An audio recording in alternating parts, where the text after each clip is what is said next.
Hey guys, how you doing? CODENAMEBIGBEAR here. Today we're going to take a look at Bounty Battle. Bounty Battle is a 2D fighting game featuring many of our favourite 2D indie darlings such as The Prisoner from Dead Cells, Owlboy from Owlboy, and my boy Juan El Luchador Aguate of Guacamelee fame. God, I can't speak.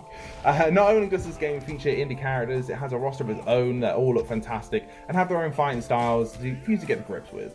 Gameplay, however, is fairly limited, at least in my experience, as you only have a few buttons that attack, strong, light, attack, dodge, and a special move. This isn't normally a problem in games, but this game fully encouraged you to vary up your moves as much as possible.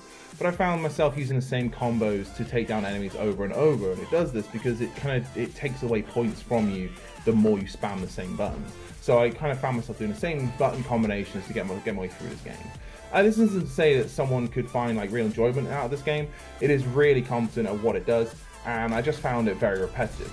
Oh, I completely forgot to mention, each character also has a buddy that you can call upon using its power points at the bottom of the screen.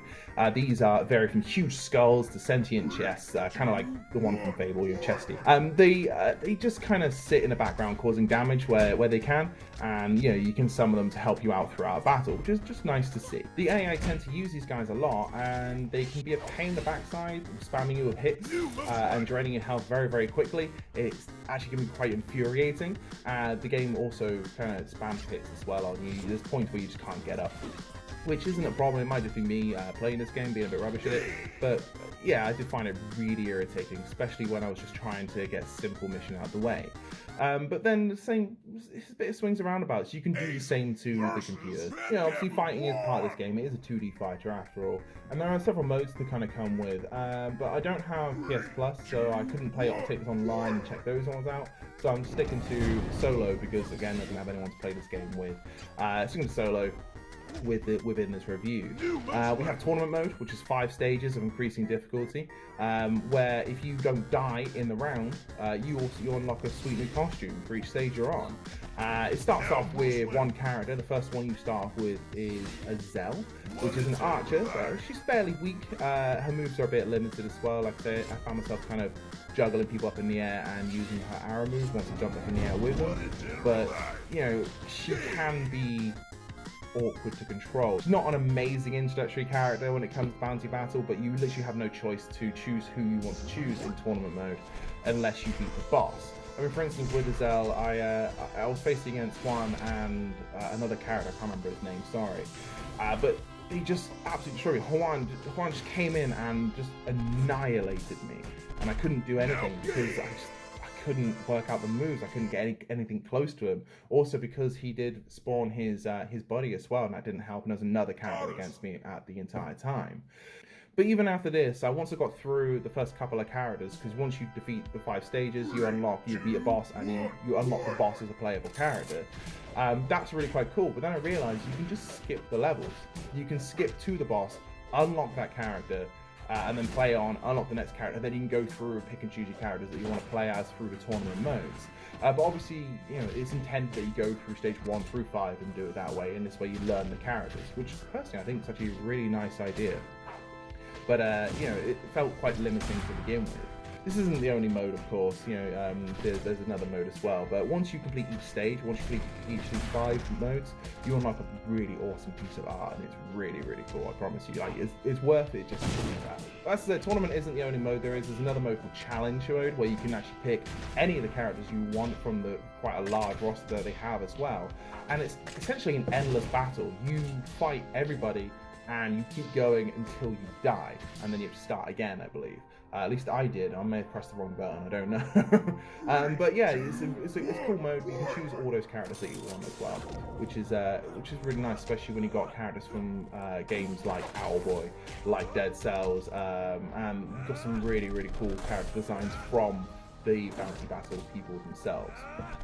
Talking about those characters as well, there's a really cool one. It's basically a beholder, big round thing with one huge eye, a large mouth, and a couple of tentacles with eyes on the ends.